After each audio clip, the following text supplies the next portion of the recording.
Hardcore, like other game modes you have been played, it uses a different approach. Yes, you get bonus waves, however when an enemy is killed, you only get the amount your towers dealt damage to the target.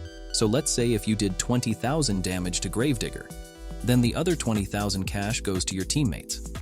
So in this case, if you are a beginner, it's advisable to play with sorts of strategies and understand how this is a huge problem in balancing the defense between you and your teammates. The early game, it's known as being the pity section of the hardcore, excluding the last wave, as you gain little cash and you have to defend from enemies with 3 different attributes: hiddens at wave 10, flying at wave 12, and lead at wave 14. In these instances, you will need at least 2 early game towers, which at least one should be able to encounter 2 attributes in the same time, such as Electroshocker, Pyromancer, Ace Pilot, Trapper, Military Base, Engineer, and so on. However, if you still struggle with this, keep in mind that farming from get-go will boost your cash so you can have enough for your tower you want.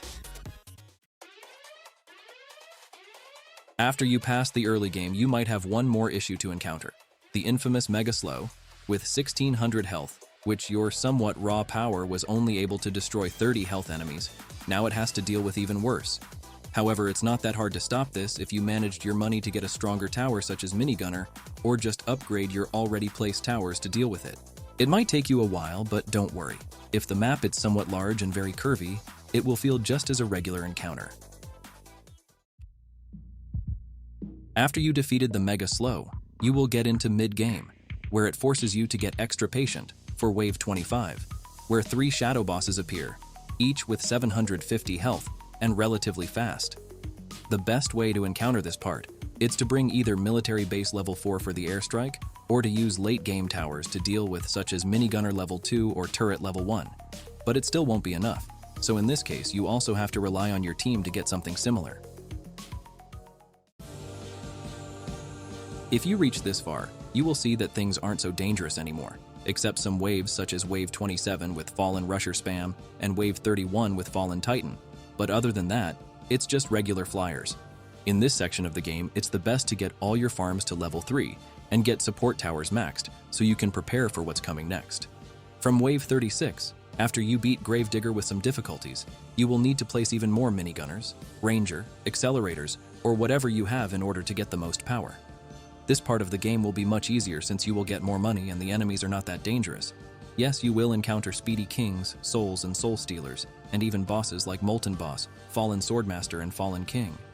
These enemies do look scary first, but you will see that they are not strong enough to pass your defenses at all.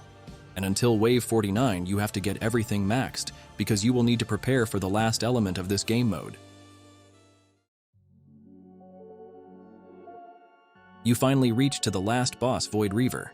However, don't you think this is going to be that easy, as 1.2 million health plus the Vindicators won't be that easy to defeat. All you can do at this point is just use abilities many times and replace towers that are out of range. Void Reaver itself has 6 abilities, which 2 of them show up once you damaged him enough. These 2 will increase his speed and reduce the HP of the base by 1, and the other 4 abilities are regular summons or stuns. This is an important aspect of the enemy, because it can either stun abuse or get himself stuck for a few seconds. At this point, just hope that he doesn't use stomps and slams frequently and gets baited. If you manage to get this far, good job. Now you are able to win hardcore mode in Tower Defense Simulator.